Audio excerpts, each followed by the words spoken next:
Everybody, welcome to the video. You guys voted on Facebook. Jacob Ray Razors, Facebook, whatever, is on Facebook. Y'all voted. You wanted to see me make a hunting knife.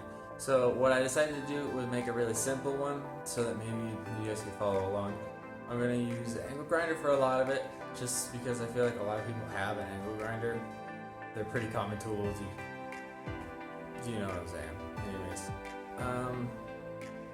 yeah, I didn't get a lot of sleep, so let's use some power tools. Alright, the steel I'm using is entirely too thick, but I'm not gonna lie guys, I just don't have any 1/8 inch thick steel, which would be ideal. So basically when I make a hunting knife, I go bam, mark, bam, mark. The reason I do that, and I just use my hand instead of an actual measuring, any measured tool of any sort, tape, this thing, calipers.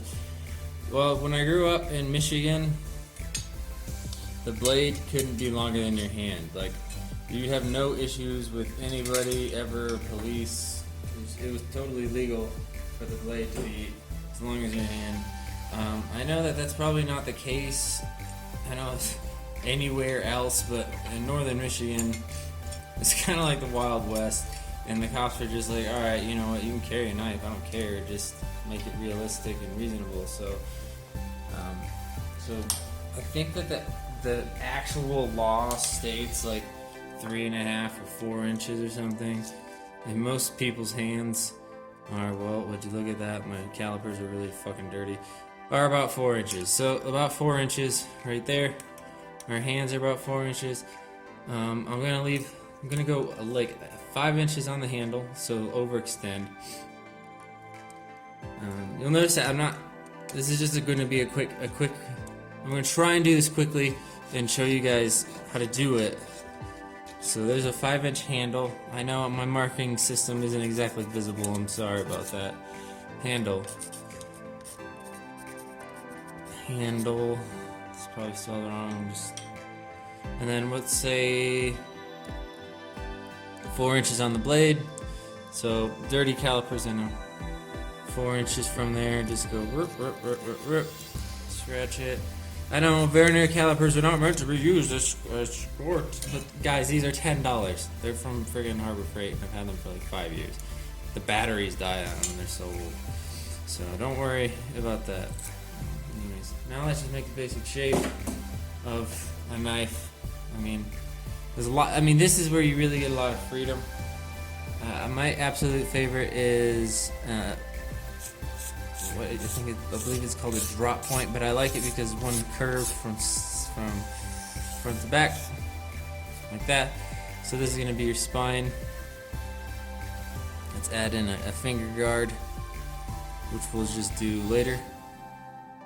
Okay, give it a little hump, so you kind of make a circle. If I had a protractor, that would be really easy. And then another larger circle, come down, bam. Then we just kind of go whoop and bam. So that's gonna be, if I can get I'm gonna try and show you the light. I'm literally working with an aquarium light for lighting here, so that'll give you the idea of what I'm doing.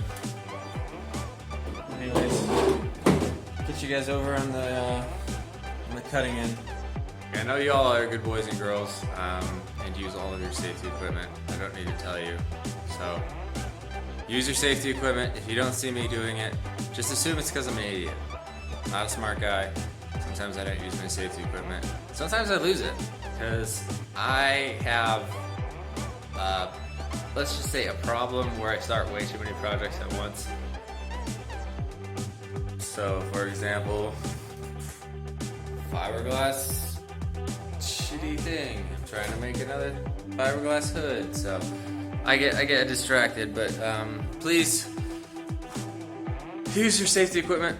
Don't be distracted. Be organized. Your life will be a heck of a lot easier. But for me, just remember, I'm just doing it my way. And yeah, go ahead and leave a comment below saying where are your safety equipment, blah blah blah blah blah, and I'll do my best to cordially thumbs up it and ignore it thoroughly.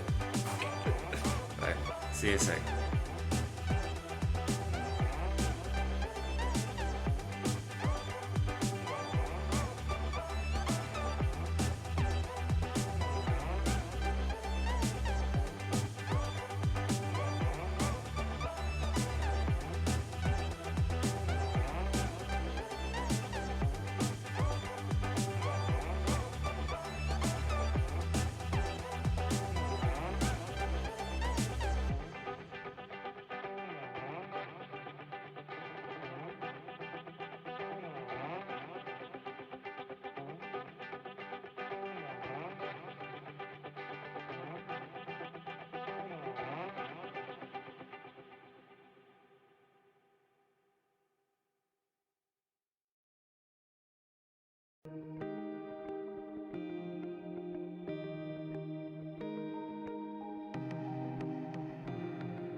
Request before you watch this video, please give me a like and maybe subscribe. And if you really want to help me grow the channel and show people all the cool stuff that I make and the community that you're a part of, go ahead and share it, social media, anywhere you want. This is totally okay by me. I'm actually super happy if somebody shares my video. It's considered to me to be a privilege and an honor. So, thank you so much for watching. Let's get to the video.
Okay, my apologies, it's really hard. My next thing on my list of things I would like to purchase, apart from a smaller bandsaw, a mill at all, or any sort of metalworking thing that could do things.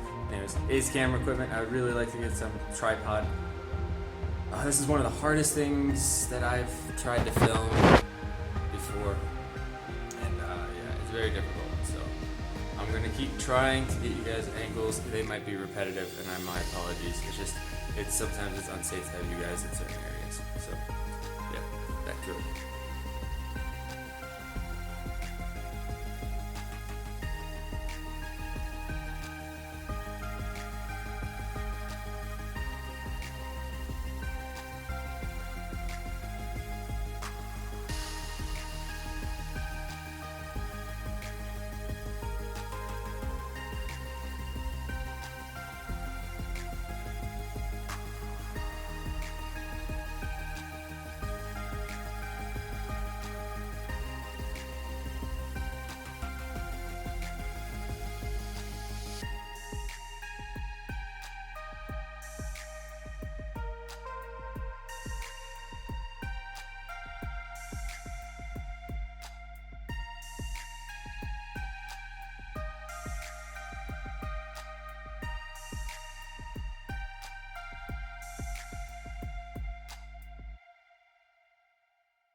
Now, before I go any further, I wanted to make sure that you guys understood how important it is that I did the drilling on all of this stuff before it's flat or sharp or anything. When I was a beginner, whatever you want to call it, knife maker, I used to use a lot of lawnmower blades because they actually have pretty decent steel, and they're really hard to drill through. And so that's one thing you should keep in mind. Like, if you're drilling through pre-hardened metal, I'm sorry. That's all I can really say is I'm sorry. It's really, really difficult. You can try and heat it up, but you probably don't have a forge because you're not. So yeah, I understand your struggle, and my apologies. It's just really difficult. Use a lot of cutting fluid, buy the best bits you can and be patient. You'll break a lot of bits and you might break some off in there. A good way to go around that is paracord. Paracord handles. You can make a quick couple of bucks, and then maybe you can make a couple of quick paracord knives, and then buy some steel. I'm currently using 01. It's a 1/4 inch thick. It's way thick. It's gonna be overkill, but it's what I had offhand. This works really well for razors because of the thickness. So, anyways, I'm just gonna keep going. I'm gonna start the bevel with my angle grinder because it's cheaper than belts, and I'm running desperately low on belts. We have an order coming in. My wife ordered them, and they should be coming soon. But yeah. Oh, by the way, this is how Mexicans install water heaters. Anyways, I'll show you how to score it. This is 1/4 inch steel, so just get 1/4 inch drill bit and score it. I've been looking around. I don't think I have 1/4 inch drill bit, so I'm going to use my calipers instead, and that'll give you your center line. So let's just go ahead and get to angle grinding out the majority of the bevel. Like I said, I'm going to try and do a lot of this with angle grinder. I could have done more, but I have the tools. It's so tempting and so hard not to use them. Anyways, I'll show you what I'm doing.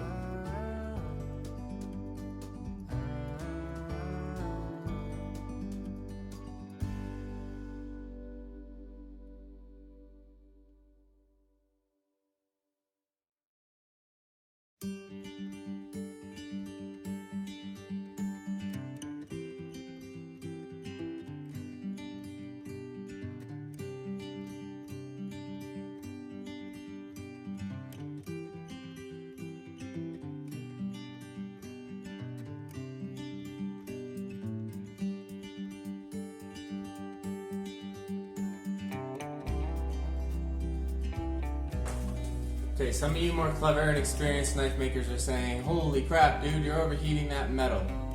And that is a very good point, and I want to point this out. If you're working with already heat-treated metal, you're going to want to keep a spray bottle, a bucket, and patience. Maybe just a bucket full of patience and then another bucket full of water to make sure that you don't overheat the metal.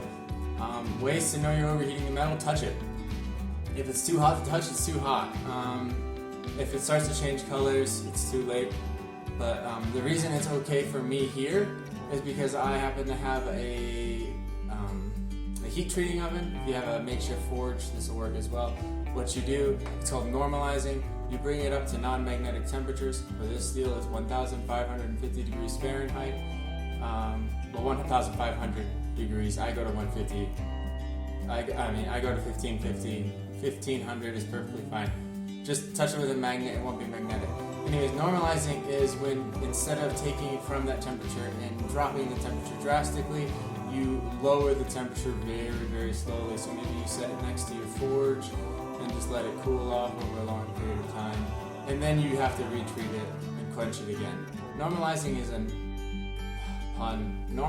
a normal thing for me, so I'm not all too worried about it. But if you are working with hardened steel and maybe you don't have access to a forge, just don't overheat your metal. But on that, I would like to say I almost can guarantee you that within an hour drive from you, there's somebody that does this as a hobby or a profession, and they would probably be happy to allow you to throw your knife in their oven and or their forge and just have a buddy in the workshop because it does good lumber.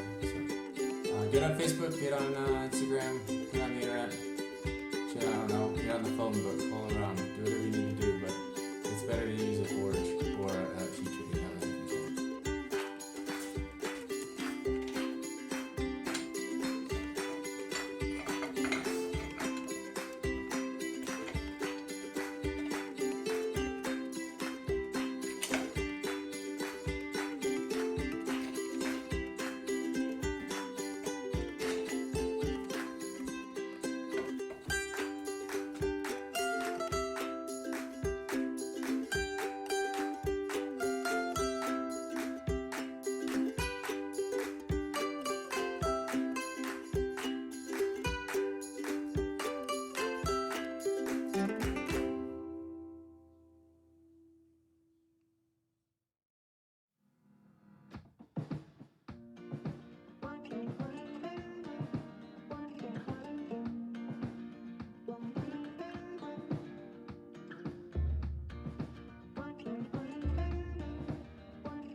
So at this point you can see it's still really thick. If we were using 1/8 inch metal, this would not be a problem. We'd already be done.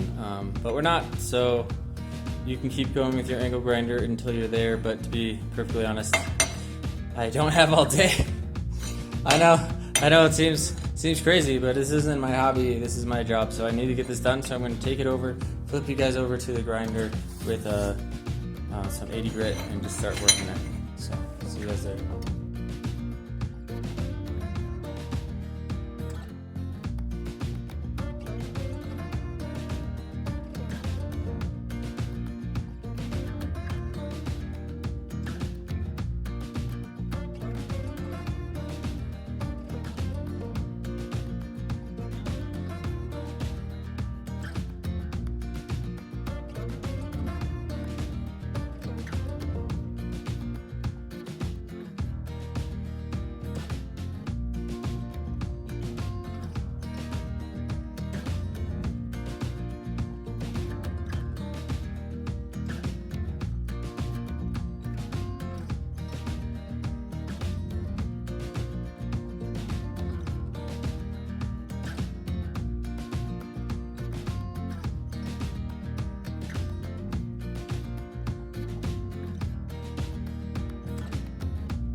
Alright, now that I got the basic shape out, it's time to heat treat.